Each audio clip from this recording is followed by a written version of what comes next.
So in the 16 years that I've been making YouTube videos here on my channel about LEGO Star Wars, there was one UCS set that I never picked up. And I wasn't alone. So many of you back in the day never wanted this set. Nobody bought it. It was on sale forever.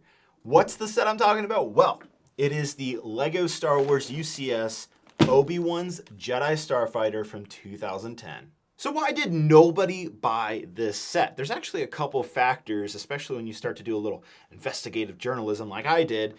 First off, this set was on sale for about 30% off. It retailed for $100 US back in 2010 and was on sale for $70 for at least 6 months to a year. And still, nobody bought this set. So what are the factors? Why did nobody pick up Obi-Wan's Jedi Starfighter? Looking back now, this is an awesome UCS set, especially if you're a prequel fan. But I think there's some key factors in 2010 as to why this didn't sell well.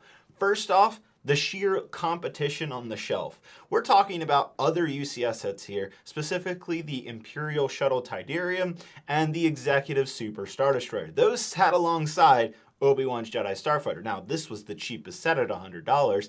Those other two were $250 and $400.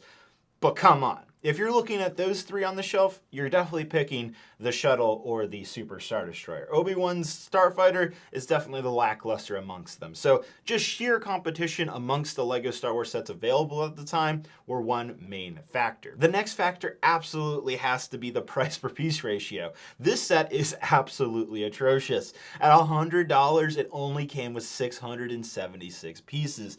Even by today's standards, this is literally terrible. So it's crazy to see a 14-year-old set now with such a bad price per piece ratio. Nowadays, though, it's worth noting that while this set retailed for $100 then, if you want a sealed in box like this one, you'll be spending over $350. It's really funny looking back at that 30% off, $70 that LEGO was trying to sell this thing for. Nobody wanted them, and now they go for 4 times the price. Kind of crazy, and isn't surprising for a LEGO Star Wars set, especially a UCS prequel set that nowadays we have things like the UCS Venator and the UCS Gunship, and you probably want the Obi-Wan's Jedi Starfighter to kind of add to your prequel UCS collection. Some of the other factors that might contribute to why the set didn't sell well: no minifigures. Again, the Tidarium and the Executive Super Star Destroyer that were on the same shelf as this also came with exclusive LEGO Star Wars minifigures, or just minifigures in general. Plus, those sets had minifigure areas.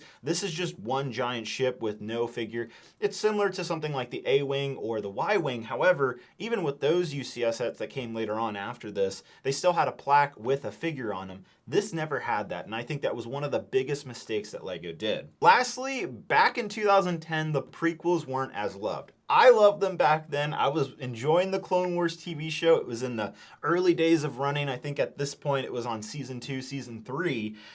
And so for me, it's very nostalgic to get Obi-Wan's Jedi Starfighter, but back then the prequels were the hated ones in Star Wars. Nowadays, they're kind of treasured by Star Wars fans. It's kind of funny looking back. Ever since Disney took over, obviously we have the sequel trilogy, all the TV shows, all the content, some of which is good, some of which not so good. And, you know, you can debate that down in the comments below. So nowadays, when you look at a set like this, you're like, oh my God, look at this jewel of a prequel set. But back in the day, you're like, ugh, prequel set.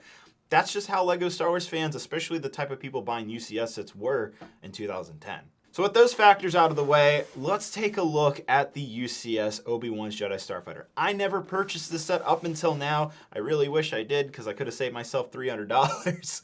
But I bought this new and sealed box, even though it's really not. I bought this from someone in Canada, so it kind of came pretty roughed up. I didn't really care because I was going to open it up anyways. But man, looking back at this set, the beautiful Captain Rex box art. This is one of my favorite eras of box art. This alongside the Darth Vader box art that we got in 2014 are probably my favorite. Those two are just mwah, chef's kiss. They just look so freaking good. Now I'm ready to build this, but I'm also afraid to build this. Now, hardcore LEGO fans will know this. Dark red, especially in this era of LEGO, is known to just break and crumble in the hands. As soon as you start putting pieces together, they'll start cracking or even just completely falling apart. It was a known issue over the last decade. LEGO's now fixed it. They even renamed the color from dark red to new dark red within the LEGO system. And that's because, I don't know, some type of chemical composition was changed so that way it wouldn't break over time. So I am probably bound to have at least a couple pieces, if not a majority of these dark red pieces. Even though this is a brand new set, they are still known to break on you. Used dark red pieces, even worse. But man, this is going to be probably a frustrating experience. I'll probably have to put in an order with LEGO customer service. So this might be a pretty long video in the background. For you guys, it's just a few minutes. For me, it might take a couple days, a couple weeks. Now, before we see the built version, I do want to thank the sponsor of this video, which is Whatnot. So I am giving away the most amount of LEGO Star Wars sets ever in a single Whatnot stream. I'm not joking. 17 LEGO Star Wars sets will be given away completely free, no strings attached. Guys, I got my hands on 15 of the brand new Captain Rex Y-Wing microfighters. And it's not just Captain Rex Y-Wings. I also have the Paz vs. Moff Gideon set, as well as the brand new Mandalore Battle Pack. All of this will be given away. That's 17 sets individually given away during my entire Whatnot stream. That's happening this Monday at 7 p.m. Eastern Standard Time. Now, for those of you who haven't been following me on my channel too closely, for the last couple months, I've been having various Whatnot streams selling a lot of my LEGO Star Wars sealed set collection to fund my future ambitions of building a real studio space. And this is the last stream of sealed sets that I'll be doing. This is the finale. I've got all kinds of LEGO sets, not just Star Wars, but Creator Expert. I've got Creator in general. I've got superheroes, just the most random sealed sets that I've accumulated over the past 15 years of collecting the sets. So if you want to be a part of this giant finale of sealed sets that I'm selling off, make sure you use the link down in the description to join Whatnot. If it's your first time, you'll get a $15 credit that you can use during my stream or somebody else's. And on top of that, you can bookmark the stream so that way you don't miss it. Again, it starts on June 17th, this coming Monday at 7 p.m. Eastern Standard Time. Thanks so much to Whatnot for sponsoring this video, and let's see that Starfighter. So I wasn't planning on showing the unboxing of this set, but I was just wondering maybe there'll be cracked dark red pieces already when I open it in the bags themselves. I'll be curious to see that. This also has a very old style box art. You might remember this if you've been in the LEGO Star Wars realm long enough, but you have these little, you have to pull these little tabs out on the side to open the actual box like a clamshell, I guess is what this was considered.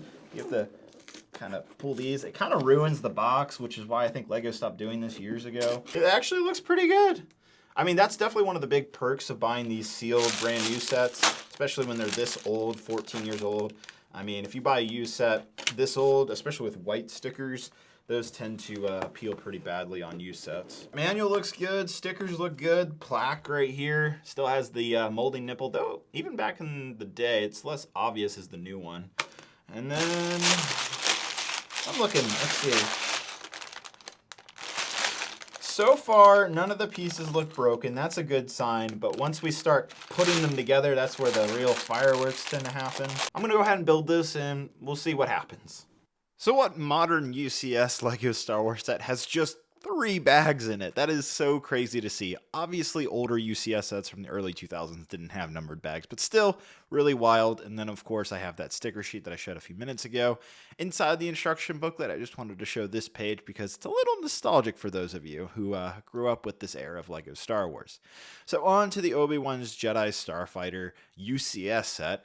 And you know what? It's actually pretty nice looking, though I don't really like this stand. First off, we have the information plaque. Back in the day, they weren't printed. That's a fairly new thing for UCS sets. They were still a giant sticker, but still an 8x16 tile. So as for my gripes with this stand, it has nothing to do with stability. It's really the fact that it doesn't have any type of angle to it. And I know that sounds like a real nitpick, but in reality, it's a big problem. It doesn't show off this set very well, whereas a lot of modern UCS sets will have some type of angle or ability to angle the UCS set. Whereas this one, it's just flat on the stand, and it doesn't look that elegant or really that appealing to the eye. Now, as for the actual Obi-Wan's Jedi Starfighter, At a UCS scale, this surprisingly is pretty well done. I'm surprised by a lot of the details, including what's seen on the underside, which you really don't see that often.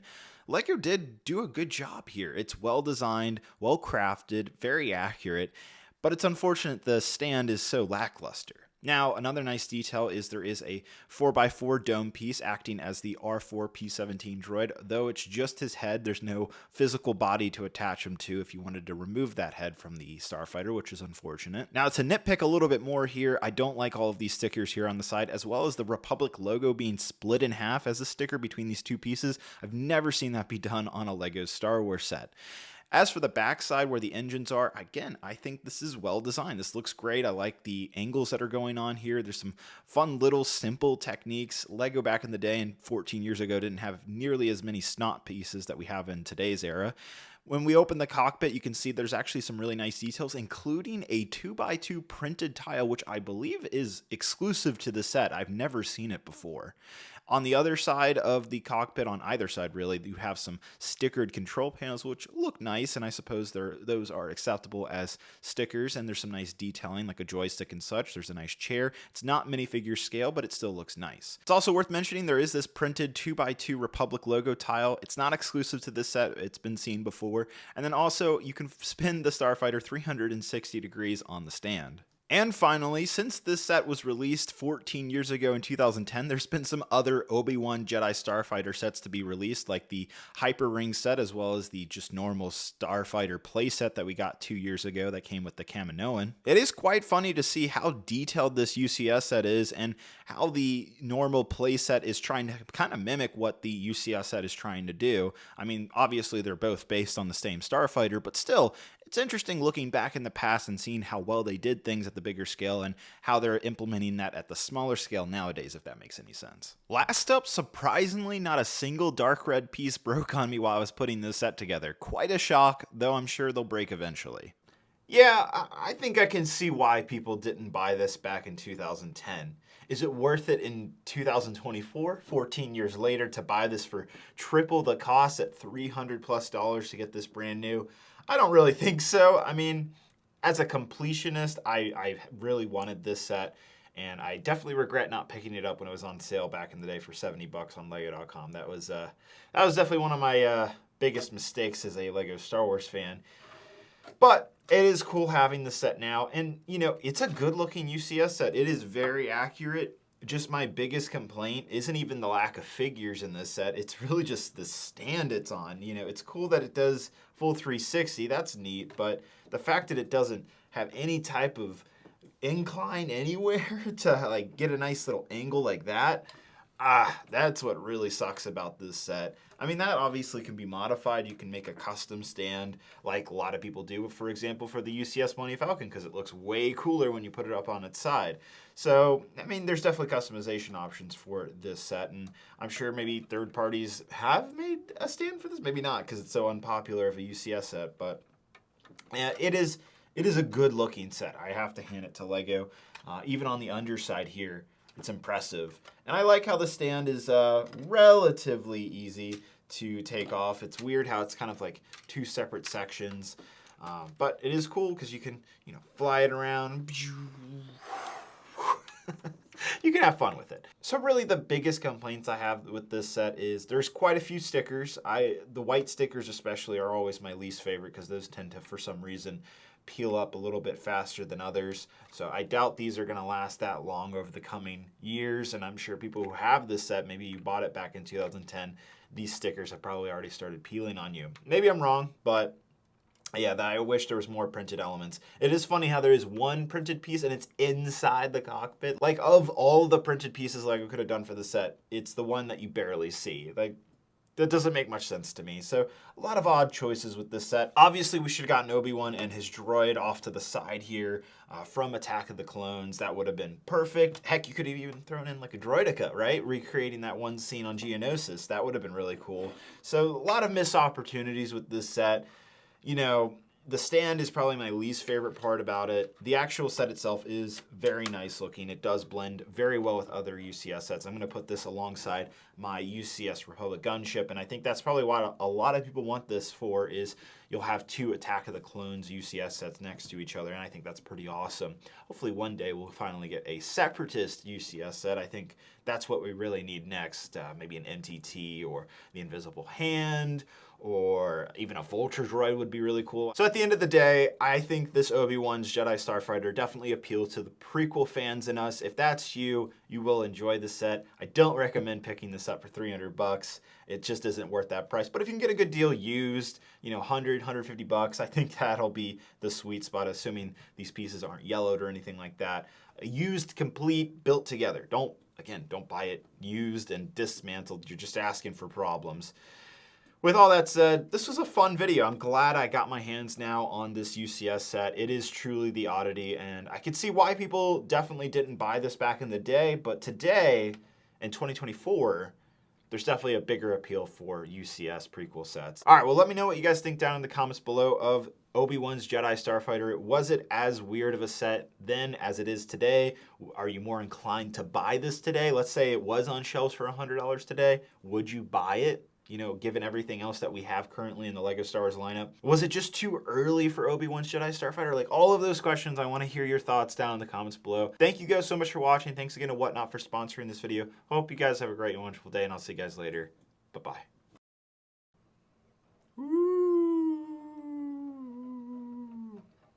My goodness. That thing just goes. Oh, you know what? You could play spin the bottle with this. Oh, okay. I got to do that at the next LEGO convention.